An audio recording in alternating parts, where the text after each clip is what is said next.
Welcome to our YouTube classes.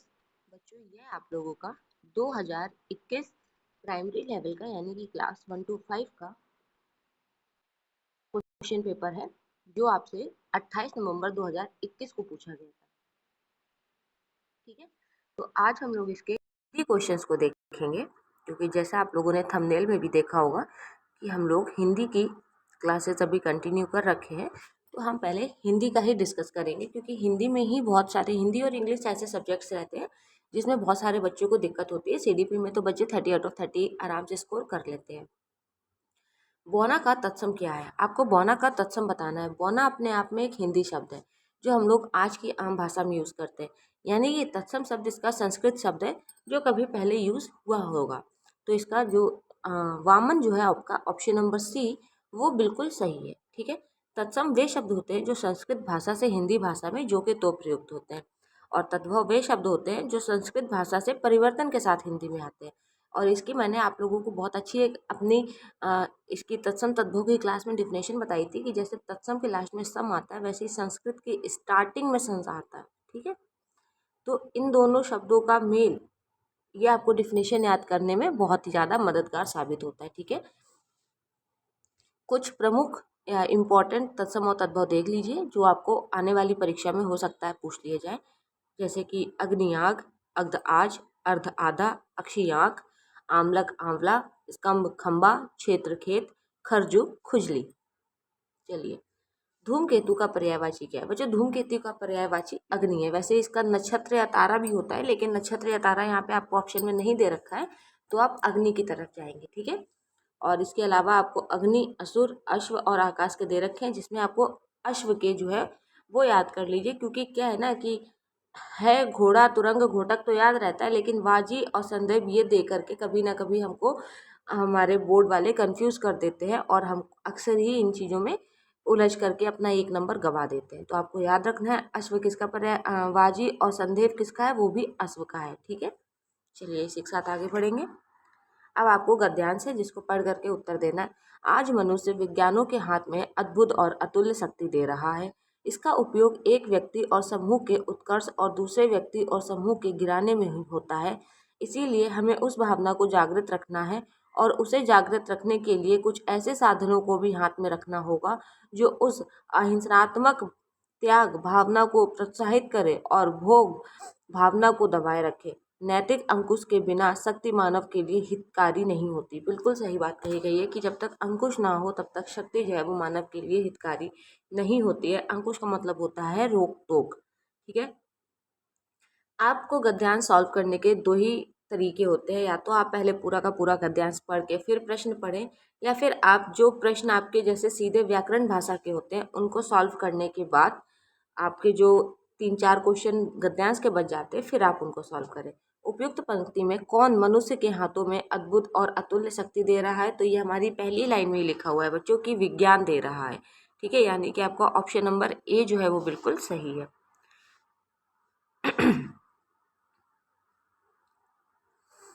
कफन कहानी के लेखक हैं। कफन कफन किसने लिखा हुआ है? कफन कहानी के लेखक आपके सम्राट मुंशी प्रेमचंद्र जी हैं। ऑप्शन नंबर ए जो है वो आपका बिल्कुल सही हो जाएगा।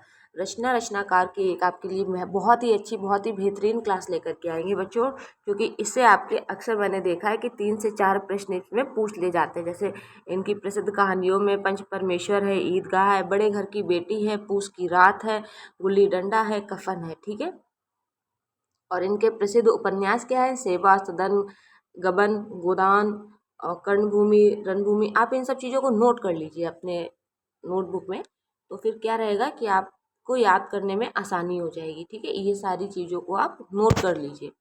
चलिए इसी के साथ आगे बढ़ेंगे। तो आगे आपको अलंकार देखने को मिल रहा है कि उदित उदयगिरि मंच पर रघुबर बाल पतंग, विकसय संत सरोज सब हर्षय लोचन भृंग। उपयुक्त पंक्ति में कौन सा? तो उपयुक्त पंक्ति में बच्चों आप देख रहे हैं कि उदगिरी मंच पर रघुबर बाल पतंग, विकसय संत सरोज सब हर्षय लोचन भंग पंक्ति में रूपक अलंकार का जो है आपका इस्तेमाल किया गया है। कि उदयगिरी पर मंच यानी कि रघुबर पर बाल पतंग सूर, यहाँ पे आपकी एक दूसरे से तुलना की गई है। ठीक है, जहाँ और रूपक अलंकार क्या होता है? जहाँ उपमेय को उपमान का रूप मान लिया जाता है। पायो जी मैंने राम रतन धन पायो, तो कौन सा धन पाया? राम रतन धन पाया। ठीक है। उससे बैठा नहीं जाता में कौन सा वाच्य है? भाववाच्य, कर्मवाच्य, कृतवाच्य या फिर इनमें से कोई भी नहीं। तो ये तो बच्चों हम सभी लोग जानते हैं कि उससे बैठा नहीं जाता में आपका इसमें भाववाच्य है। ऑप्शन नंबर ए में तो लिखा था भाववाच्य, लेट मी चेक। हाँ, आपका भाववाच्य है। ठीक है। इसके अलावा वाच्य जो है वो आपके 3 प्रकार के होते हैं, जैसे कि कृतवाच्य, कर्मवाच्य और भाववाच्य। तो भाववाच्य जो है वो क्रिया के उस रूपांतर को भाववाच्य कहते हैं जिससे भाव की प्रधानता का बोध हो। मुझसे चला नहीं जाता, मुझसे बैठा नहीं जाता, मुझसे खाया नहीं जाता, मुझसे पढ़ा नहीं जाता। कृतवाच्य वो क्रिया के जिस रूप में कर्ता प्रधान हो, उसे जैसे मीरा गाती है, राम ने दूध पी लिया, मोहन शाम को बाजार गया था। कर्मवाच्य वो होता है जहाँ कर्म की प्रधान हो, जैसे सीता ने पत्र लिखा, मोहन ने लेख लिखा। ठीक है। मम्मी ने खाना बनाया। राम धीरे धीरे पढ़ता है में कौन सा अव्यय है?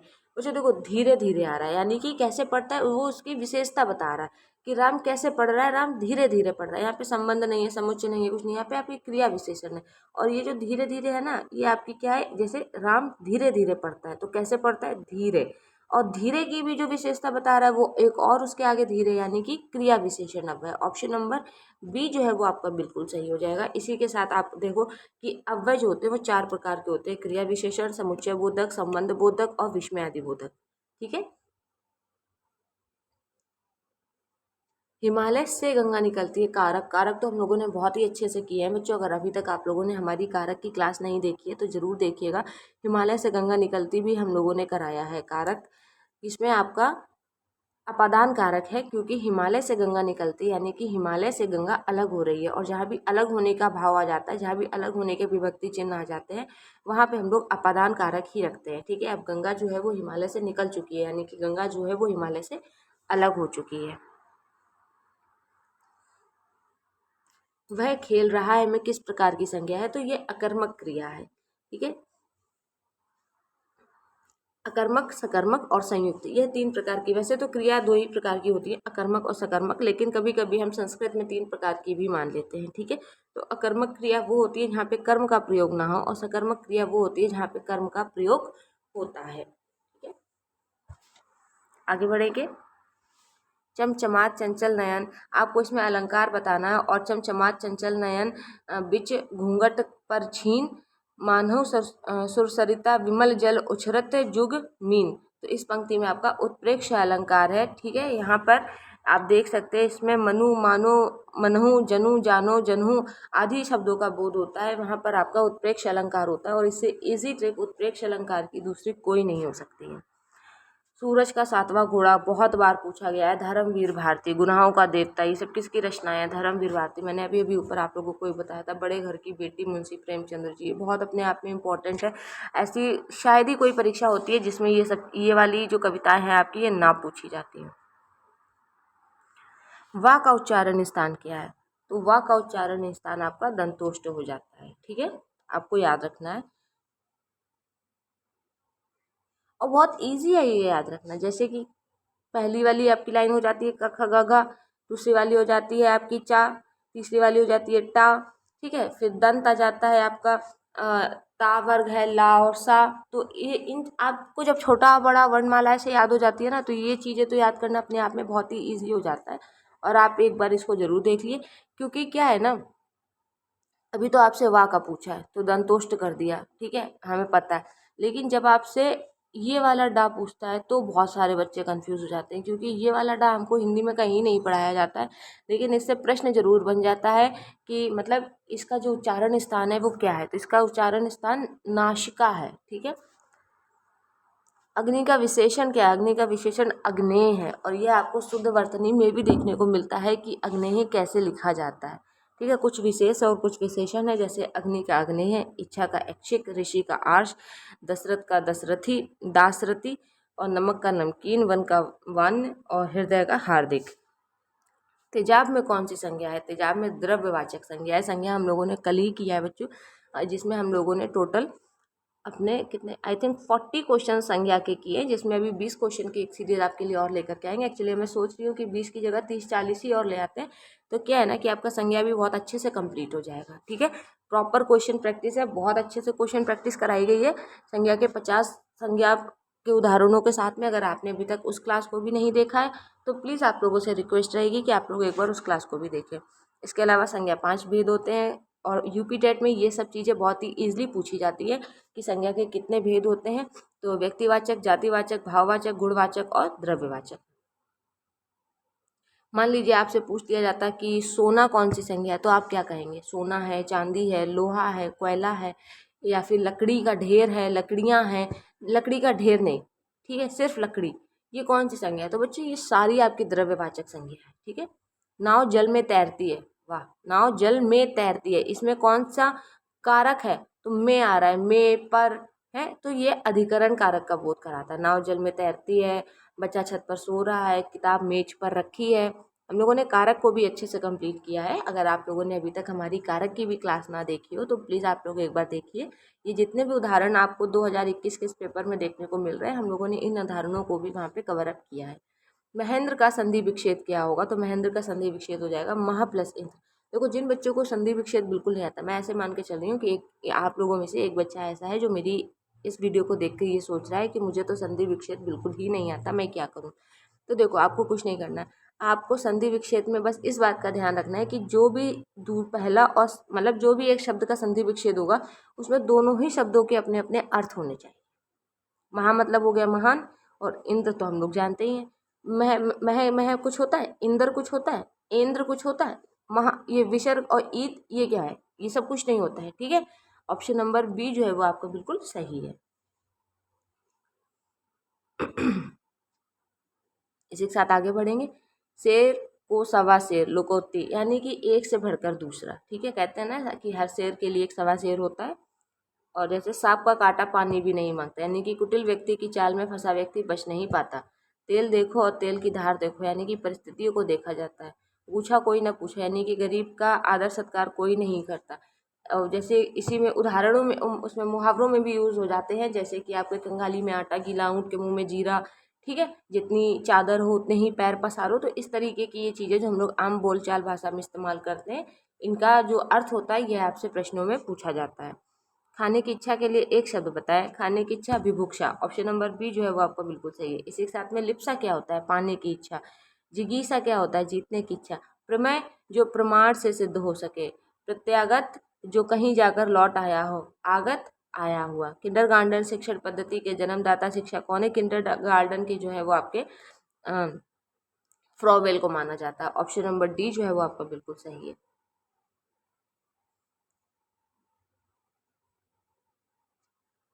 महात्मा गांधी जो है वो आपके बेसिक शिक्षा के जनक माने जाते हैं। प्रवर का विलोम क्या होगा? तो ये होगा अवर। ऑप्शन नंबर बी जो है वो आपका बिल्कुल सही है।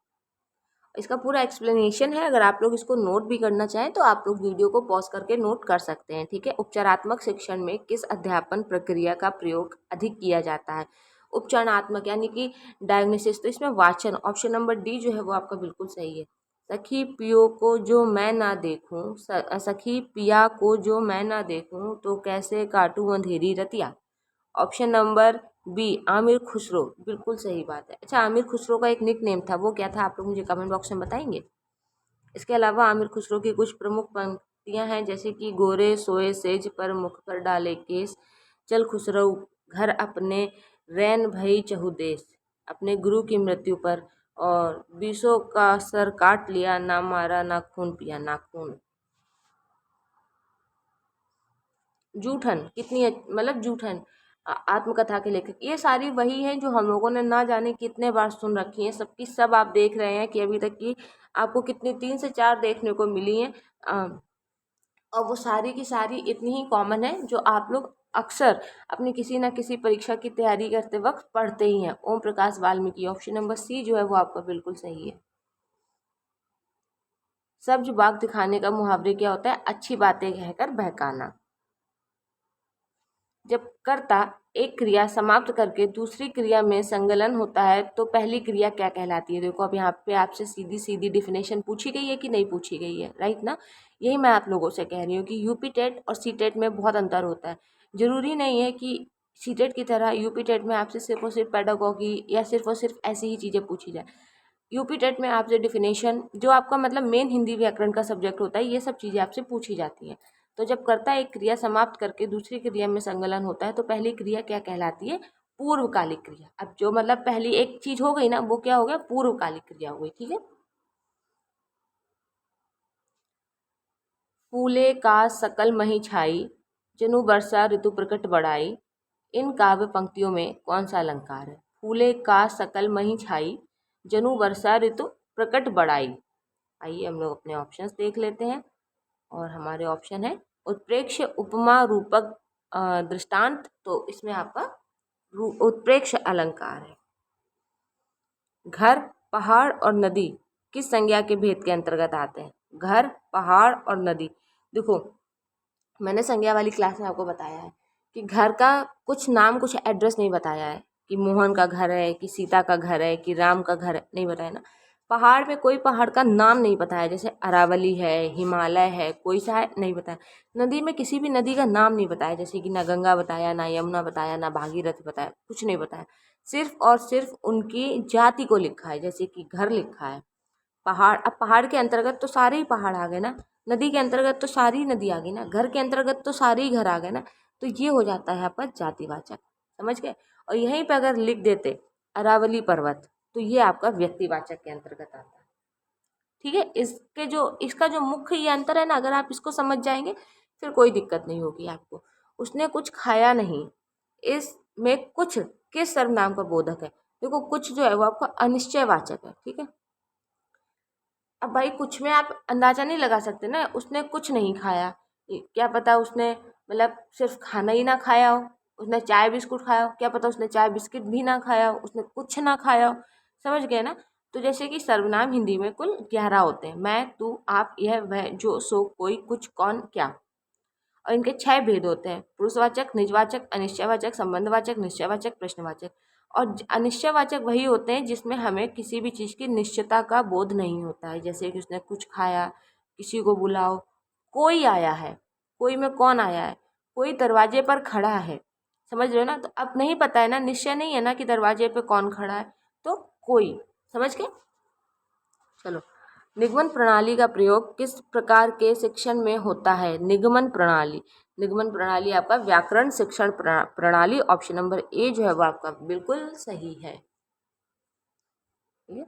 और ये रहा आपका लास्ट क्वेश्चन। आपका तत्सम क्या है, आपका तत्सम हो जाएगा आत्मा, ऑप्शन नंबर सी जो है वो आपका बिल्कुल सही है। और चलिए, तो हमारे 30 क्वेश्चंस कंप्लीट हुए हैं और आई होप सो कि आप लोगों को ये क्लास अच्छी लगी होगी। साथ ही साथ आप लोग मुझे कमेंट बॉक्स में ज़रूर बताइएगा कि आपके कितने क्वेश्चन सही हुए हैं। आप ऐसी सीरीज़ देखना चाहते हैं, ये तो 2021 यानी कि तो बहुत लेटेस्ट वाला था। हम लोग साथ में और भी अच्छे अच्छे पेपर्स लेकर के आएंगे। अच्छे अच्छे का मतलब होता है कि और भी प्रीवियस ईयर PYQs लेकर के आएंगे, ठीक है। अब नेक्स्ट टर्न में हम लोग 2021 पेपर 2 हिंदी पार्ट 2 करेंगे। ऑल राइट, मिलते हैं नेक्स्ट क्लास में। आपका कोई पर्सनल टॉपिक हो, कोई भी ऐसी चीज़ हो जो आपको समझ में ना आ रही हो, तो प्लीज़ आप लोग कमेंट बॉक्स में ज़रूर बताएं। इसी के साथ में बच्चों, मैंने अपना एक टेलीग्राम चैनल बनाया है और वो जॉब अपॉर्चुनिटी के नाम से ही है, ठीक है। तो आप लोग चाहे तो मुझे टेलीग्राम पर भी ज्वाइन कर सकते हैं और आपकी कोई भी क्वेरी हो तो आप वहाँ पर मुझसे पूछ सकते हैं। Thank you.